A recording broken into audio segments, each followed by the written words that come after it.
Begitulah syaitan.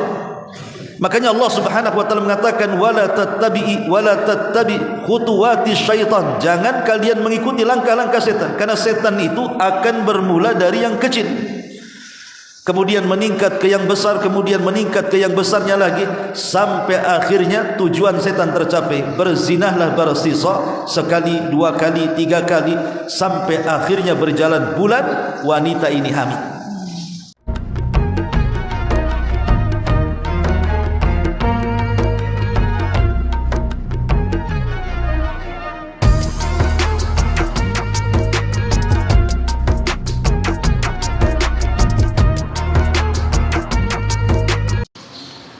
Assalamualaikum warahmatullahi wabarakatuh. Alhamdulillah wassalatu wassalamu ala Rasulillah wa ala alihi wa sahbihi wa mawalah wa la hawla wa la quwata illa billahi wa ba'd. Lanjutkan kajian kita, masih membahas qasasul Quran, kisah-kisah di dalam Al-Quran. Dan pagi hari ini kita akan membahas surah Al-Hasyr pada ayat ke-16 dan juga 17. Allah Subhanahu wa taala berfirman, "Kamathali syaitani idh qala lil insani kfur falamma kafara qala inni bari'um minka inni akhafu Allah rabbal alamin." Fakana akibatuhum annahuma fin nari khalidaini fiha wa dzalika jazaa'ul zalimin. Seperti bujukan syaitan ketika diberkata kepada manusia, kafirlah kamu, maka tatkala manusia telah kafir, maka syaitan pun berkata, sungguh aku berlepas diri dari kamu, karena sesungguhnya aku takut kepada Allah Rabb semesta alam. Maka adalah kesudahan keduanya bahwa sungguh keduanya akan dimasukkan ke dalam neraka. Mereka kekal di dalamnya, yang demikian itu balasan bagi orang-orang yang zalim. Surah Al-Hasyr ini dalam ayat ke-16 dan 17 menceritakan sebuah kisah. Dan kisah ini disebutkan oleh Al-Imam Ibnu Katsir di dalam Tafsirul Azim Ibnu Katsir, walaupun bukan sebagai asbab nuzul dari ayat ini, tapi Ibnu Katsir rahimahullah ta'ala menyebutkan kisah ini sebagai keterangan atau contoh bagaimana Allah Subhanahu wa ta'ala menjelaskan kepada kita tentang khutuwati syaitan. Bagaimana syaitan itu kalau sudah menggoda, maka syaitan akan menggoda selangkah demi selangkah. Dan itulah janji syaitan di hadapan Allah Subhanahu wa taala, di mana dia mengatakan, "Tsumma la'atiyannahum min baini aydihim wa min khalfihim wa an aymanihim wa an syama'ilihim wa la tajidu aktsarahum syakirin." Karena engkau sudah menyesatkan diriku ya Rabb, aku akan datang kepada Adam dan seluruh turunannya, dari arah depan mereka, dari arah belakang mereka, dari samping kanan dan kiri mereka, sampai engkau tidak akan mendapati mereka termasuk hamba-hambamu yang bersyukur. Begitulah syaitan. Dia akan berusaha untuk menggoda dari 4 arah angin kepada kita. Makanya jauh-jauh Allah Subhanahu wa taala sudah mengatakan, wala tattabi' khutuwati syaitan innahu lakum aduwwum mubin. Janganlah kalian mengikuti langkah-langkah setan, karena setan itu musuh kalian yang nyata. Kisah ini dalam sejarah Bani Israel disebut dengan kisah Barsisah Al-Abid. Dahulu di zaman Bani Israel ada seseorang, ada yang mengatakan 40 tahun tidak pernah keluar dari tempat ibadahnya. Ada yang mengatakan 60 tahun, bahkan ada yang mengatakan 70 tahun dia tidak pernah keluar dari tempat ibadah. Dialah yang bernama Barsisah, atau dikenal dengan Barsisah al-Abid, Barsisah sang ahli ibadah. Bagaimana kisah Barsisah ini?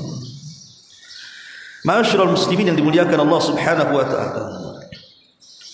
Dahulu di zaman Bani Israel ada seorang abid ahli ibadah yang terkenal. Dia habiskan waktu-waktunya hanya untuk qiyamul lail. Dia habiskan waktu-waktunya hanya untuk siyamun nahar. Jadi kalau malam dia habiskan untuk salat, dan kalau siang dia habiskan untuk berpuasa.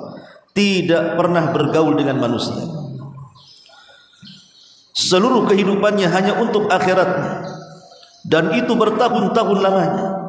Sebagaimana yang saya sudah katakan, ada yang mengatakan 40 tahun, ada yang mengatakan 60 tahun, bahkan ada yang mengatakan 70 tahun tidak pernah keluar dari saumaahnya, dari tempat ibadahnya. Sampai-sampai iblis kebingungan untuk menggoda Barsisah ini.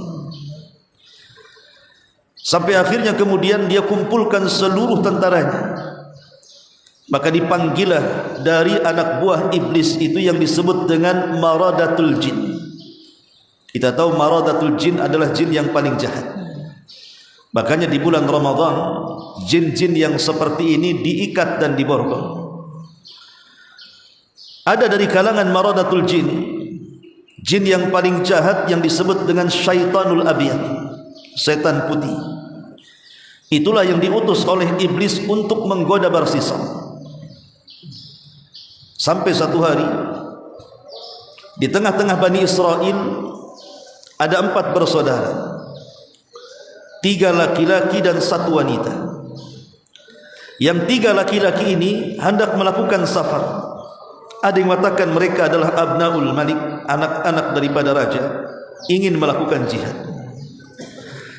Tetapi mereka kebingungan karena di tengah-tengah mereka ada seorang wanita.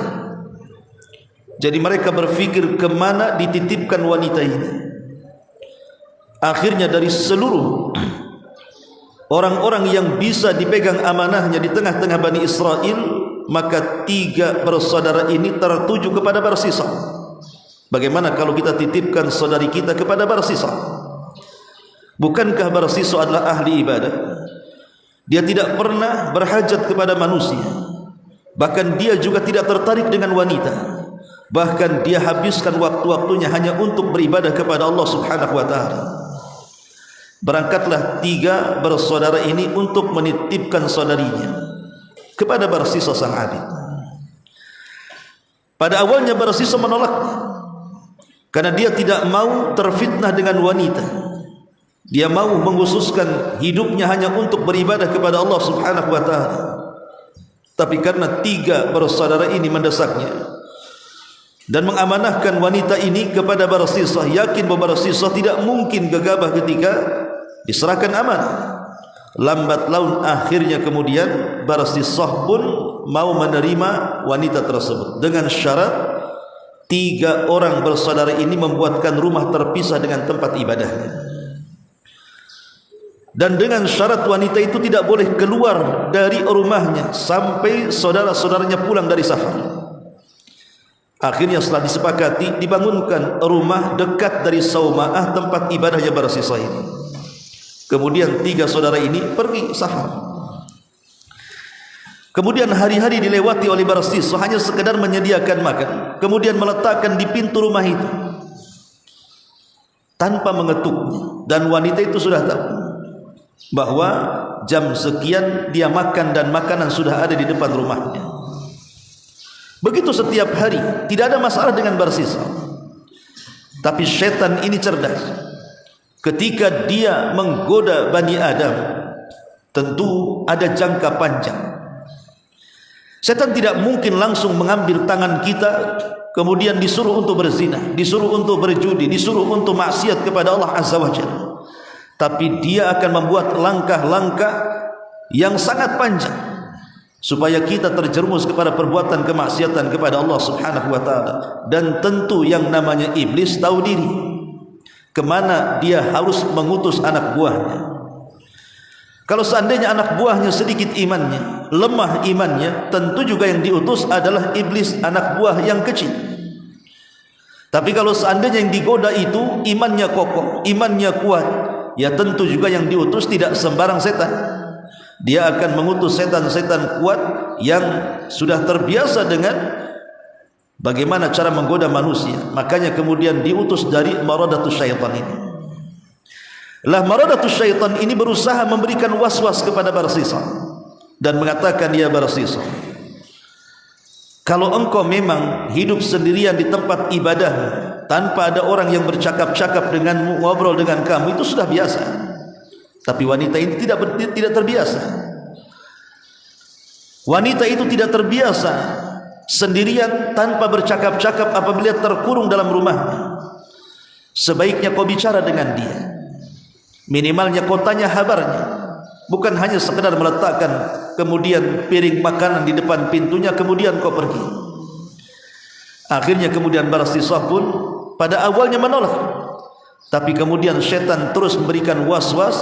Akhirnya kemudian perkara-perkara ini mulai terjadi kepada Barsisah. Mulailah bukan hanya meletakkan makanan, tapi dia pun sudah berani mengucapkan salam. Ketika dia mengucapkan salam, secara otomatis wanita yang di dalam itu menjawab salam. Itulah pertama kali Barsisah mendengar suara wanita, yang sebelumnya dia tidak pernah mendengar suara wanita, karena dia hidup di dalam tempat ibadahnya saja. Dan itu menjadi kebiasaan dia, tidak terjadi apa-apa, karena hanya mengucapkan salam, kemudian meletakkan makanan, kemudian pergi. Tapi seiringnya hari dan bulan, kemudian maradatus syaitan ini datang lagi memberikan was-was kepada Barsisah. Ya Barsisah, tidak kau bertanya kondisinya? Boleh jadi dia berhajat sesuatu, boleh jadi dia menginginkan sesuatu, tetapi dia tidak tahu harus bicara kepada siapa. Akhirnya kemudian Barsisah pun mulai terkena was-was syaitan. Bukan hanya mengucapkan salam, meletakkan makanan, sampai kemudian bertanya, apakah engkau punya hajat? Apakah engkau punya keinginan? Dan begitu seterusnya. Sampai di sini tidak ada masalah. Dan hati Barsisah masih terikat dengan iman.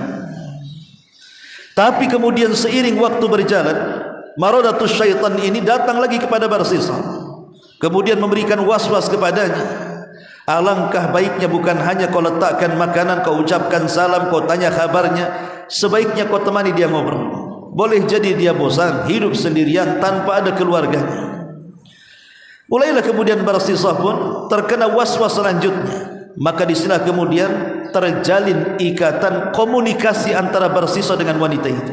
Sampai akhirnya Barsisah pun kemudian mulai bercakap-cakap dengan wanita itu. Itulah pertama dia memandang wajah seorang wanita. Dari pandangan inilah mulai ada ketertarikan dengan wanita itu. Lambat laun kemudian syaitan pun memberikan was-was terus agar Barsisah semakin intens berkomunikasi dengan wanita itu, ngobrol dan begitu seterusnya. Lah dari situlah terjadi jatuh cinta Barsisah dengan wanita itu. Akhirnya apa yang terjadi? Terjadilah perzinahan. Na'udzubillah. Begitulah syaitan. Makanya Allah Subhanahu wa taala mengatakan wala tattabi khutuwati syaitan. Jangan kalian mengikuti langkah-langkah setan, karena setan itu akan bermula dari yang kecil, kemudian meningkat ke yang besar, kemudian meningkat ke yang besarnya lagi, sampai akhirnya tujuan setan tercapai. Berzinahlah Barsisah sekali, dua kali, tiga kali, sampai akhirnya berjalan bulan wanita ini hamil. Setelah wanita hamil ini, dia bicara dengan Barsisah bahwa dia sedang hamil. Kalutlah Barsisah. Tapi syaitan kemudian datang lagi dan mengatakan tidak ada masalah dengan kehamilan wanita itu. Bukankah kalau seandainya wanita itu hamil kemudian melahirkan, kau bisa rawat bayinya atau kau kasihkan orang, kau hilangkan jejaknya. Akhirnya kemudian Barsisah sudah terpikir dengan pikiran jahat, padahal sebelumnya tidak terpikir masalah-masalah seperti itu, karena dia fokuskan untuk ibadah kepada Allah Azza wa Jalla. Setelah kemudian 9 bulan kehamilannya, saudara-saudaranya pun tak kunjung datang dari safarnya, dan bayi itu sudah dilahirkannya.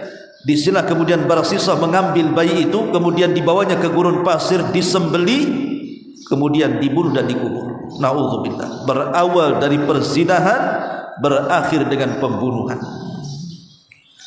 Dan itu terjadi di zaman sekarang. Betapa banyak kemudian bayi-bayi yang terlahir dari hasil perzinahan. Ada yang kemudian dibunuh, dibuang di tong sampah, ada yang dibuang di solokan, ada yang kemudian dibuang di toilet dan begitu seterusnya. Persis seperti apa yang dilakukan bersisa. Padahal Allah Subhanahu wa taala mengatakan wal mau'udatu su'ilat bi ayyi dzambin qutilat. Nanti bayi-bayi itu akan menghadap kepada Allah tanpa kepala, di mana kepalanya dipegang dengan tangan kanannya, tangan kiri menyeret pembunuhnya. Kemudian bayi ini akan mengatakan di hadapan Allah, ya Rabb, salhu bima qatalani. Tanya orang ini, kenapa dia sampai membunuh? Semua ada kisah di hadapan Allah Subhanahu wa taala. Setelah kemudian Barsisa menggorok bayi itu, kemudian membunuh dan memendamnya, kemudian setan datang lagi dan mengatakan, ya Barsisa, saya dengar 3 saudaranya akan datang dan akan menjemput saudarinya. Apakah kau merasa aman kalau seandainya wanita itu tidak bercerita engkau sudah berzina dan bunuh bayinya? Bagaimana kalau seandainya wanita itu bercerita? Maka engkau akan habis, bahkan engkau bisa dibunuh oleh saudaranya. Dari situ terpikir, lalu apa yang harus aku lakukan? Maka syaitan mengatakan, bunuh juga wanita itu. Akhirnya kemudian Barsisa pun membunuh wanita itu untuk menutup mulut, supaya tidak ada bukti.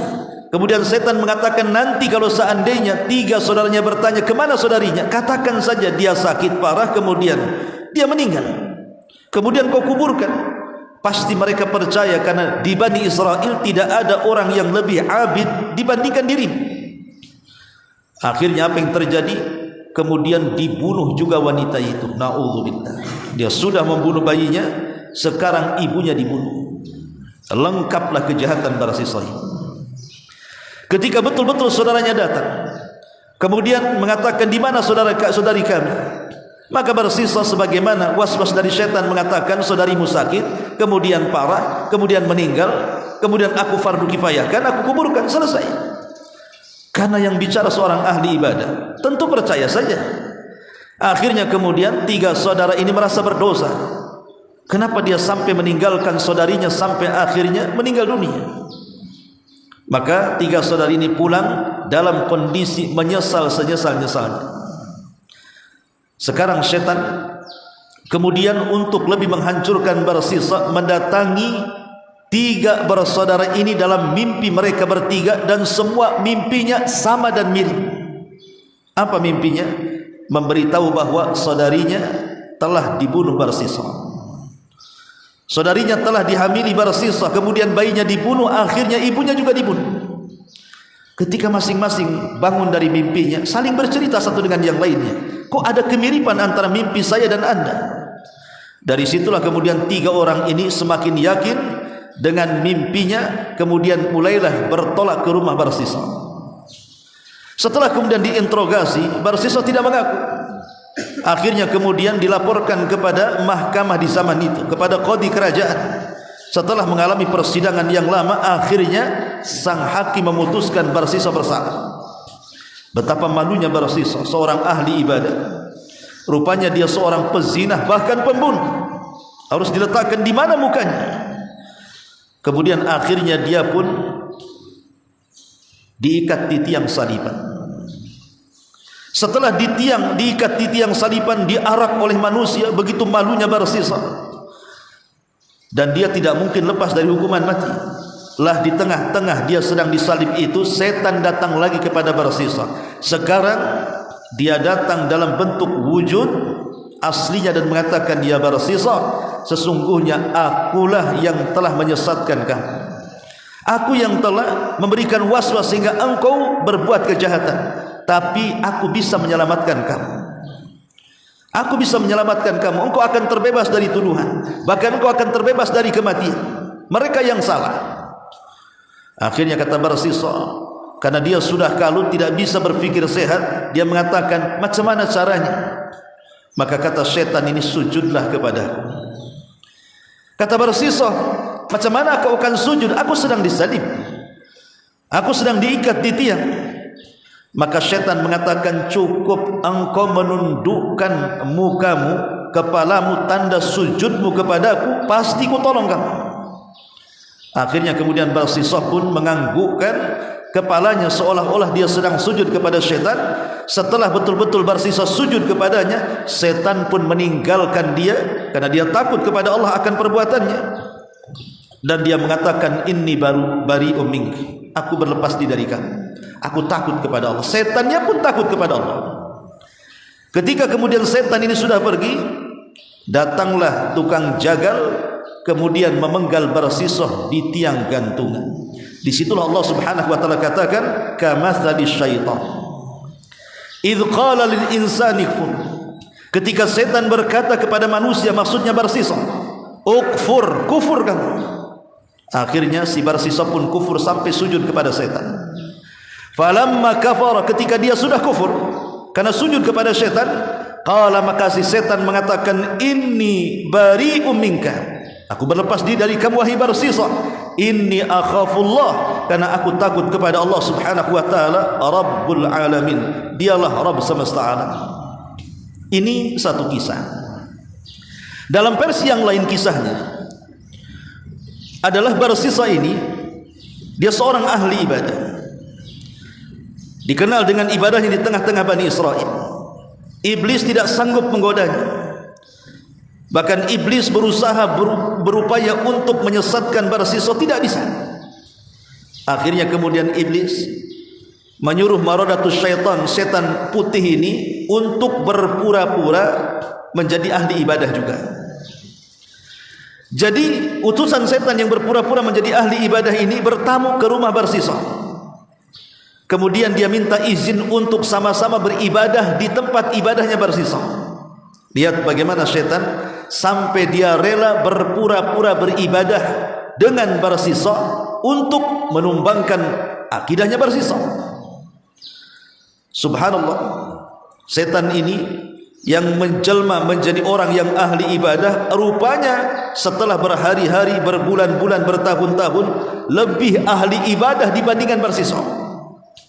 Lebih kuat ibadahnya dibandingkan Barsisah, baik solat malamnya, baik puasanya, baik zikirnya, dan begitu seterusnya. Sehingga Barsisah ini bertanya kepada orang ini yang merupakan jelmaan setan, bagaimana engkau bisa mempertahankan ibadahmu? Kata, aku saja yang sudah terbiasa dengan ibadah tidak sekuat kamu. Apakah engkau punya rahasia? Maka setan yang menjelma ahli ibadah mengatakan, iya, aku punya rahasia karena aku mengamalkan wirid ini dan zikir itu.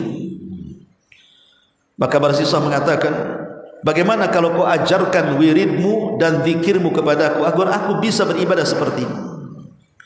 Maka setan ini yang menjelma sebagai ahli ibadah mengatakan, baik, saya akan aku ajarkan wirid dan zikir ini kepadamu. Dan wirid dan zikir yang aku ajarkan kepadamu ini bukan wirid biasa. Karena kalau seandainya kau baca, engkau saat kesulitan, maka kesulitanmu akan diangkat. Dan kalau engkau baca kepada orang yang sakit, dipastikan orang sakit itu sembuh. Tetapi yang namanya syaitan itu persis seperti kata-kata Nabi SAW kepada Abu Hurairah radhiyallahu an, sadaqaka wa huwa kadzdzab. Dia memang dalam masalah ini benar wahai Abu Hurairah, tapi hakikatnya setan itu pendusta. Akhirnya kemudian sang ahli ibadah ini mengajarkan wirid dan zikir kepada si Barsisah ini. Setelah mengajarkan, akhirnya dia pun pamit dan meninggalkan Barsisah dan tidak pernah datang kepada tempat ibadah itu. Maka Barsisah mulai mengamalkan zikir itu dan mulai mendapatkan manfaatnya. Dia semakin semangat ibadahnya, dan setiap ada kesulitan dia membaca zikir dan wirid itu, kesulitannya hilang. Itulah istidraj. Kemudian akhirnya sampai satu hari ada di tengah-tengah Bani Israel ini orang-orang yang sakit, dan setiap Barsisah membacakan wirid dan doa ini kepada orang sakit, sembuh seketika. Mau bayi, mau orang remaja, mau orang dewasa, mau laki-laki, mau perempuan, setiap ada orang yang sakit didatangkan kepada Barsisah, dibacakan wirid dan zikir ini, mereka sembuh. Maka tersebarlah tentang kehebatan Barsisah ini, karena bisa menyembuhkan orang sakit.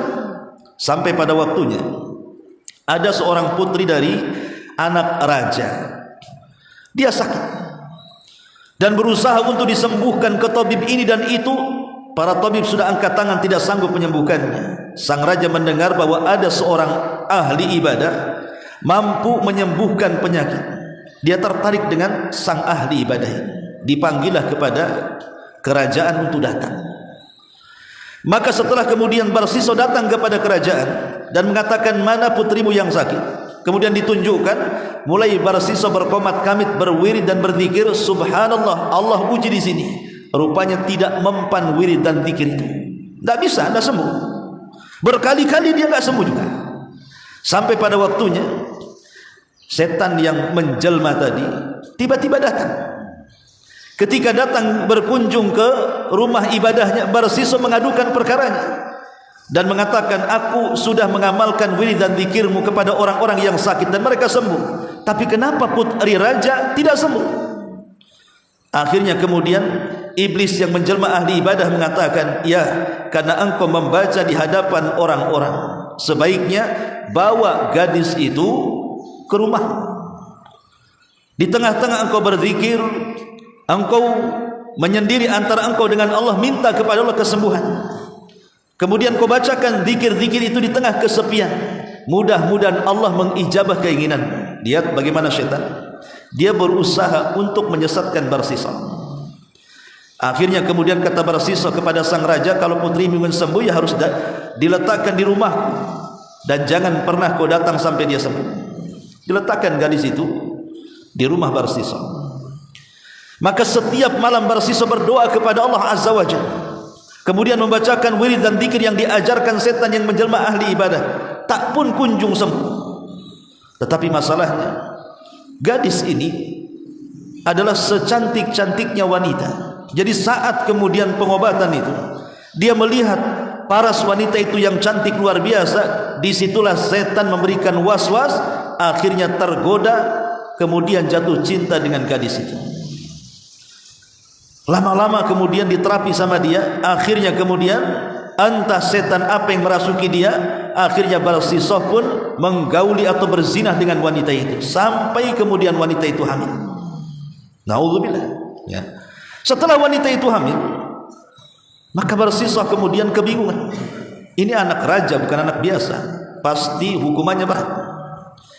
Maka akhirnya kemudian Barsiso pun termenung. Datanglah kemudian was-was setan dan mengatakan, ya Barsiso, kalau raja tahu, kamu sudah tahu konsekuensinya. Sebaiknya kau bunuh wanita itu dan janin yang ada di perutnya. Katakan kepada sang raja, tidak tertolong.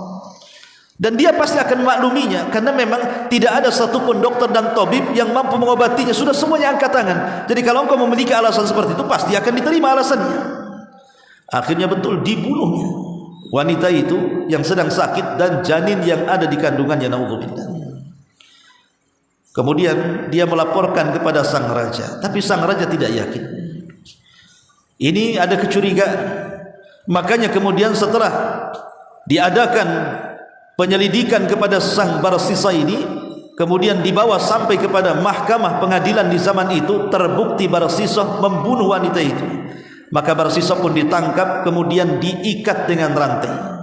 Saat diikat dengan rantai itulah setan datang kepada Barsiso dan mengatakan, sudah tahu konsekuensinya wahai Barsiso, engkau pasti dibunuh, engkau pasti dipermalukan. Kalau engkau ingin selamat, aku berikan kuncinya. Kata Barsiso, apa? Sujudlah kepadaku, engkau akan selamat.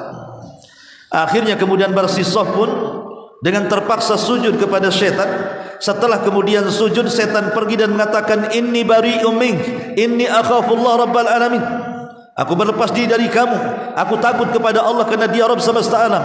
Ketika setan lari, datanglah tukang jagal kemudian memenggal Barsiso. Mati dalam kondisi su'ul khatimah. Disinilah Allah katakan, idh qala lil insani kfur falamma kafara qala inni bari'um mink inni akhafullah rabbal alamin. Seperti permisalan setan yang berkata kepada manusia, maksudnya Barsiso, kufurlah kamu, jadilah ke orang kafir, maksudnya sujudlah kepadaku. Maka ketika Barsiso betul-betul sujud kepada setan, falamma kafar, setelah dia kufur karena akidahnya ditanggalkan dan sujud kepada setan, sudah tidak sujud kepada Allah, maka setan cuci tangan dan mengatakan inni bari'um mink, aku berlepas diri dari perbuatan.